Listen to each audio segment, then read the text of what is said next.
আসসালামু আলাইকুম।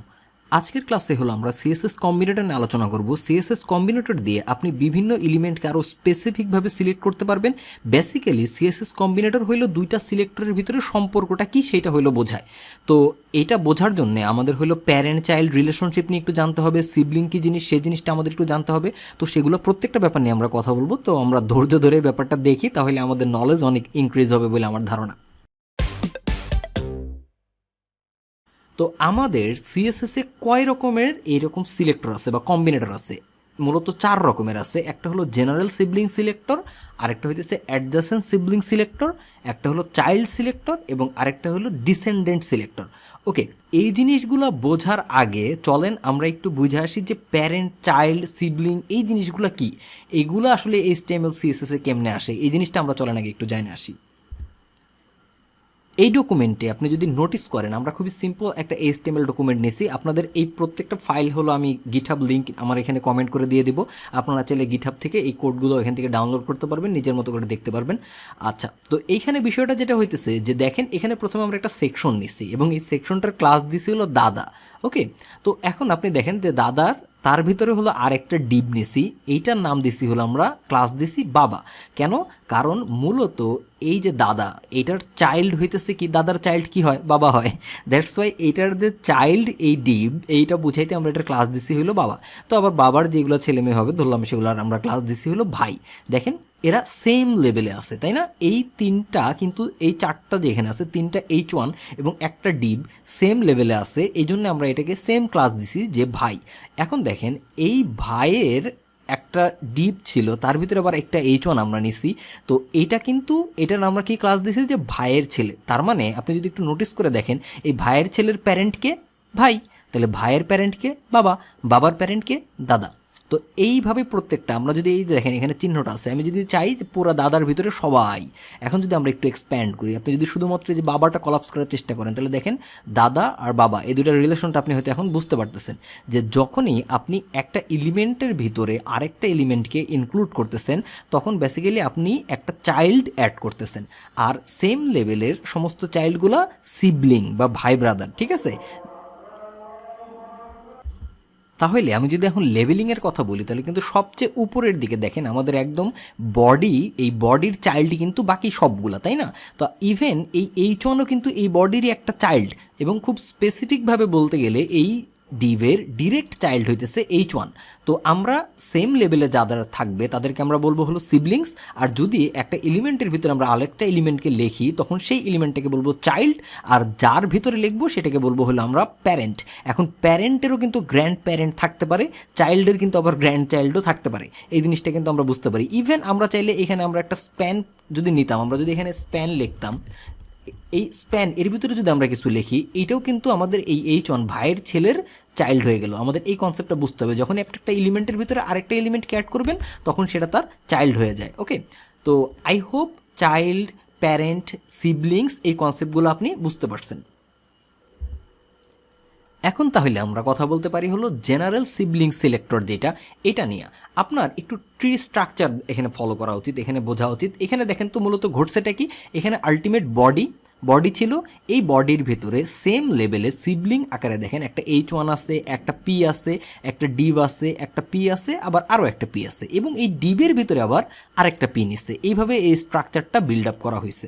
তো এইখানে জেনারেল সিবলিং সিলেক্টর যেটা করবে, আপনি যখন এই H1 তারপরে এই টিল্ডে এই সাইনটা দিয়ে আপনি আপনার সিলেক্টিভ ট্যাগটা লিখবেন। এখানে যেমন আমরা পিকে ট্যাগটা লিখছি, এইখানে ও ওর সেম লেভেলের সব সিবলিং পিকে সিলেক্ট করবে। ওকে, তো চলেন এটা আমরা এইভাবে তো দেখলাম, বুঝলাম। এখন এটা আমরা একটু প্র্যাকটিক্যাল কোডে দেখে আসি। এইখানে আমরা যদি আমাদের ওই জেনারেল সিবলিং সিলেক্টরটা ইউজ করতে চাই, তাহলে আমরা যেটা করতে পারি, আপনি যদি একটু দেখেন যে এইখানে আমরা এটা একটু সেভ করি এবং আমরা আমাদের স্টাইল শিটটা এখানে কানেক্ট করি। আমরা জানি কিভাবে কানেক্ট করতে হয়, লিঙ্ক লিখতে হয়, তারপর আমাদের style.css আমরা এইভাবে কানেক্ট করতে পারি, কোনো সমস্যা নাই। এটা আমরা সেভ করলাম। তো আমাদের style.css ফাইলই নাই, style.css ফাইলটা আমরা ক্রিয়েট করি। ফাইন, এখন এখানে আমরা স্টাইল শিট লিখলে সেটা আমাদের এখানে ডিরেক্টলি কাজ করবে, ভালো কথা। তো আমরা যেটা করতে চাইতেছি, আমরা হলো জেনারেল সিবলিং সিলেক্টর, এটা আমরা দেখতে চাই। চলেন আমরা এখানে H1 ছাড়াও আরও বেশ কিছু জিনিস এই জায়গাটাতে আমরা ইনক্লুড করি। আমরা যদি এখানে লিখতাম, ধরেন এখানে একটা প্যারাগ্রাফ ট্যাগ দিই, সিম্পল একটা প্যারাগ্রাফ দিই এবং এই প্যারাগ্রাফের ভিতরে লিখি যে this is a sample paragraph. Okay, এখন আমরা যেটা করতে পারি, আমরা এটা সেভ করলাম। এখন আমরা যদি এই যে পি তারপরে জেনারেল সিবলিং সিলেক্টর আমরা কীভাবে সিলেক্ট করতে পারি, টিল্ডে সাইন দিয়ে। এই টিল্ডে সাইনটা আপনি আপনার কিবোর্ডের ট্যাবের উপরে পাবেন। তো শিফট চেপে যদি আপনি ওটা চাপেন, দেখেন এই সাইনটা কিন্তু আপনাকে দেখাবে। তো আপনি এখন কি লিখতে চাইতেছেন, ধরেন আপনি H1 লিখলেন। এটা দিয়ে মূলত হবেটা কি, যে দেখেন আপনি এখানে পি এর পরে সেম লেভেলে যতগুলা H1 আছে সবগুলাই সে নিবে, কিন্তু এই H1টাকে নিবে না, মানে হেডিং উইথ ক্লাস ভাইয়ের ছেলে এটাকে সে নিবে না। কেন নিবে না? কারণ এটা কি তাদের জেনারেল সিবলিং, মানে সেম লেভেলে আছে, সেম লেভেলে কিন্তু নাই, দ্যাটস ওয়াই কিন্তু এটাকে সে নিবে না। আমরা যদি দেখি এখানে যদি আমরা কালার রেড করি এবং আমরা যদি এটা সেভ করি, এরপর আমরা এটাকে যদি রান করতে চাই, আমাদের এখানে এটাকে আমরা চাইলে ওপেন উইথ লাইভ সার্ভার, এটা দিয়ে আমরা যদি একটু দেখতে চাই, আমরা দেখব প্রত্যেকটাই কিন্তু আমাদের এখানে যেইগুলোর হেডিং ছিল হইতেছে ভাই ভাই ভাই, সবগুলোই কিন্তু রেড হয়ে গেছে। দেখেন আমাদের প্যারাগ্রাফটা এটা চেঞ্জ হয় নাই, এবং আমাদের যেটা হেডিং উইথ ক্লাস ভাইয়ের ছেলে এইটা কিন্তু কালার্ড হয় নাই, বাট এটাও কিন্তু একটা হেডিং।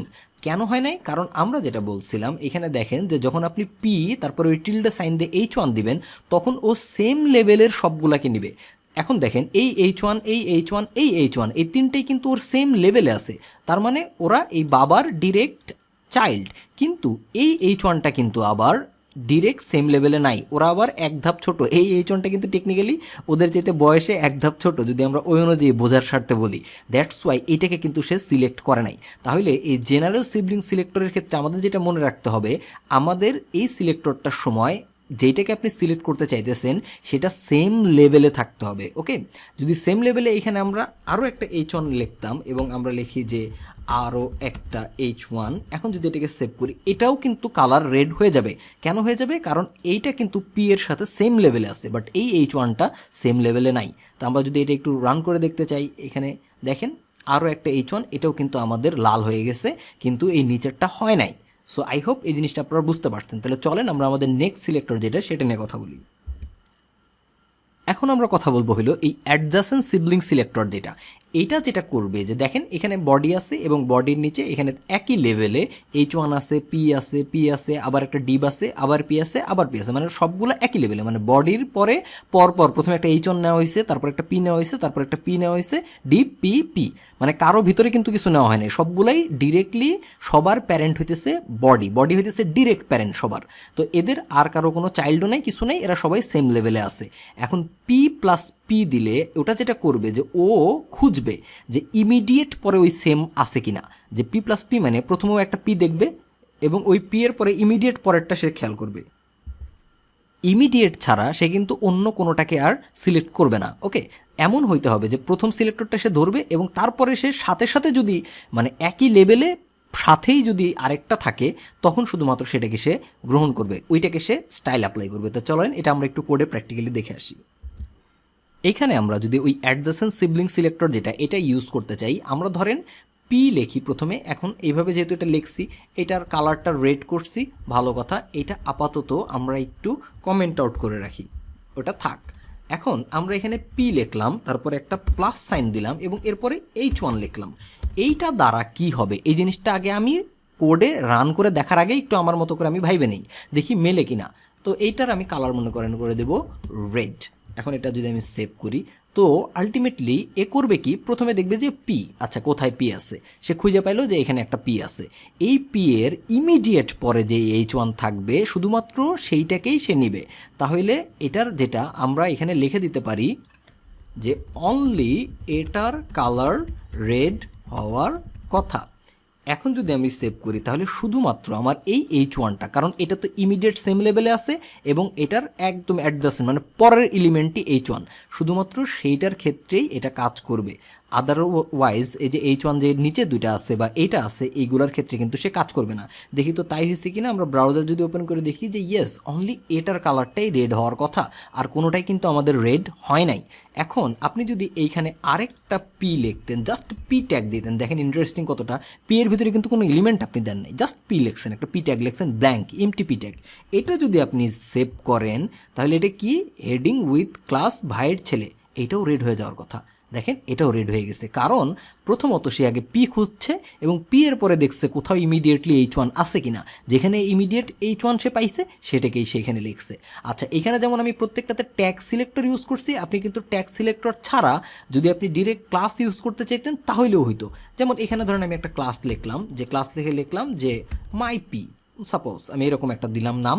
এটা যদি আমি সেভ করতাম, এখানে যদি আমি এইভাবে পি না লিখে ডট মাই পি এটা দিয়ে H1 দিতাম, তখন দেখেন শুধুমাত্র আমাদের কিন্তু এইটা কালার হবে, অনলি এইটা রেড হবে, নিচেরটা কিন্তু এখন আর হবে না, কারণ নিচের পি এর কোনো ক্লাস কি আছে মাই পি না, নাই।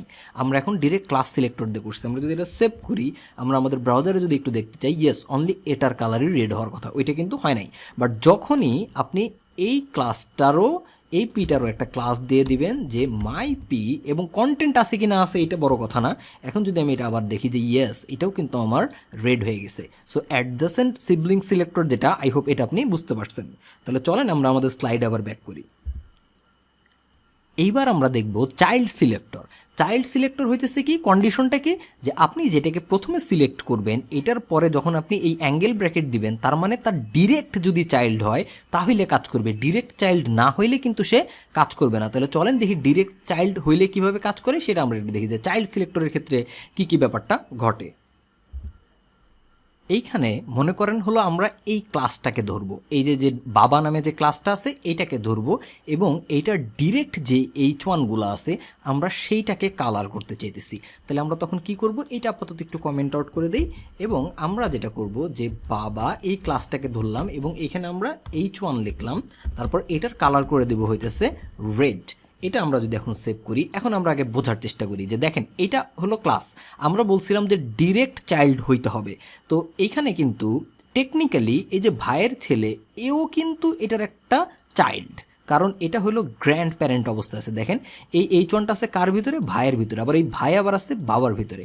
বাট আমরা বললাম কি, আমরা বললাম যে প্রথমত তুমি বাবা ক্লাসটা খুঁজবা, তারপরে দেখবা যে তার ডিরেক্ট চাইল্ড H1 কোনটা আছে। এইটা কিন্তু তার ডিরেক্ট চাইল্ড না, এটা ডিরেক্ট চাইল্ড হইতেছে ভাইয়ের ডিরেক্ট চাইল্ড হইতেছে এই ভাইয়ের ছেলে। দ্যাট মিনস আমরা যখন এই বাবা সিলেক্টরটা দিয়ে তারপর আমরা এখানে বলবো H1, তখন শুধুমাত্র সে এইটা এবং এইটার ক্ষেত্রে অ্যাপ্লাইড হবে, এবং এইটার ক্ষেত্রেও অ্যাপ্লাইড হবে, কারণ এই তিনটা সেম, এই চারটা সেম লেভেলে আছে এবং তারা পরস্পর সিবলিং। এ কিন্তু সিবলিং না, এ কিন্তু এদের সিবলিং না, এ টেকনিক্যালি এই ভাইয়ের নিজের কি এটা চাইল্ড। দ্যাটস ওয়াই আমাদের শুধুমাত্র এই চারটার ক্ষেত্রে অ্যাপ্লাই হওয়ার কথা, কারণ আমাদের কন্ডিশনটা হইতেছে যখন আপনি এরকম চাইল্ড সিলেক্টর দিবেন অ্যাঙ্গেল ব্র্যাকেট দিয়ে, প্রধান শর্ত হইতেছে তার ডিরেক্ট চাইল্ড হইতে হবে, মানে ওয়ান লেভেল ডাউন থাকলে হবে না, ডিরেক্ট হইতে হবে। তো তার মানে দেখি তো আমাদের এই চারটার ক্ষেত্রে শুধু কি কালার হয় নাকি আমাদের নিচেরটাও পায়। আমরা এটাকে সেভ করছি, এখন যদি আমরা আমাদের কন্টেন্ট রান করে দেখি, আমরা দেখবো যে ইয়েস অনলি এই চারটার কালার চেঞ্জ হয়েছে, বাট হেডিং উইথ ভাইয়ের ছেলে এইটা কিন্তু হয় নাই, তাই না? তার মানে আমাদের ডিরেক্ট চাইল্ড হইতে হবে। তো চাইল্ড সিলেক্টরের কাজটা আমরা বুঝলাম। যখন আমরা চাইল্ড সিলেক্টর লিখবো তখন আবার কী হবে আমি বলে দিই যে প্রথমত আগে সে এই ক্লাসটা খুঁজবে বা ওই সিলেক্টরটা খুঁজবে, সে এসে দেখলো এখানে আছে, তারপর দেখবে যে আচ্ছা এটা ডিরেক্ট H1 কোনটা আছে, আচ্ছা এইটা আছে, এইটা আছে, এটা আছে, এটা আছে, তখন আবার এইখানে যখন আসবে যে এইটা কি ডিরেক্ট ক্লাস, মানে ডিরেক্ট চাইল্ড না, ডিরেক্ট চাইল্ড না, এটার নিজের আরেকটা প্যারেন্ট আছে, দ্যাটস ওয়াই এটাকে সে ওটা অ্যাপ্লাই করবে না। ওকে, আই হোপ এটা আপনি বুঝতে পারছেন। লাস্ট আমরা যেটা নিয়ে কথা বলবো সেটা হলো ডিসেন্ডেন্ট সিলেক্টর, যেটা হলো একটা স্পেস দিয়ে করা হয়। আগের বার আমরা যেটা দেখছিলাম চাইল্ড সিলেক্টরের ক্ষেত্রে সেটা হলো ডিরেক্ট চাইল্ড হইতো, আর এখন এরকম স্পেস দিলে কোনো ডিরেক্ট চাইল্ড হইতে হবে না, মানে ওই লেভেলের নিচে থাকলে, মানে চাইল্ড হোক বা গ্র্যান্ড চাইল্ড হোক বা হোয়াট এভার দ্যাট ইজ, নিচের যত লেভেলেই থাকুক সবগুলাই সে সিলেক্ট করবে। আগের বার যেমন আমরা একটা H1 মিস করছিলাম, এখানে তা হবে না, সবগুলোই আমরা সিলেক্ট করতে পারবো, খালি ওর চাইল্ডের নিচের লেভেলে থাকলেই হয়েছে। তাহলে চলেন এটা আমরা একটু কোডে দেখি। অলরাইট, এইখানে যখন আমরা এইরকম ডিরেক্ট চাইল্ড সিলেক্টরটা দিয়েছিলাম তখন শুধুমাত্র এই H1 এই H1 এই H1 এবং এই H1 এই চারটার ভিতরে কিন্তু কাজ করছে, বাট এইটাকে কিন্তু আমরা নিতে পারি নাই, ডিস্টার্বিং। এটাকে কিন্তু আমরা নিতে পারি নাই। কেন নিতে পারি নাই? কারণ এটা আমাদের এই বাবার ডিরেক্ট চাইল্ড না। ওকে, তো এখন যদি আমরা এটাকে সিলেক্ট করতে চাই তাহলে আমরা কি করতে পারি? আমরা সিম্পলি যে কাজটা করতে পারি, এটাকে একটু কমেন্ট আউট করে দেই এবং দেখেন সেম একই জিনিস আমরা সিলেক্ট করব, ডট বাবা এটাই সিলেক্ট করব এবং এরপরে লিখবো H1। তার মানে আমরা ওকে বললাম যে কালার রেড করে দেই এটার। ওকে, এখন আমরা তাকে বললাম যে প্রথমে তুমি বাবা এই ক্লাসটা খুঁজবা, তো খুঁজলো, সে পাইলো। এখন তারপরে আমরা তাকে বললাম যে এরপরে যত H1 আছে সবগুলোর কালার তুমি রেড করে দিবা, এর আগে না কিন্তু এর পরে। তো এরপরে এখানে একটা H1 পাইছে, এখানে একটা পাইছে, এখানে একটা পাইছে, এখানে একটা পাইছে এবং এইখানেও একটা পাইছে। এখন কিন্তু আর সে লেবেল টেবিল দেখতেছে না, এখন সে দেখতেছে যে আছে কি না, এর ভিতরে আছে কি না, এর ভিতরে থাকলেই হবে। এবং তার মানে কিন্তু আমাদের এখন টেকনিক্যালি প্রত্যেকটা হেডিংয়ের কালার রেড হয়ে যাওয়া উচিত। তো আমরা সেভ করছি, আমরা যদি আমাদের ফাইলটা এখন ওপেন করি আমরা দেখব যে ইয়েস, আমাদের প্রত্যেকটা হেডিংয়ের কালার কিন্তু রেড হয়ে গেছে।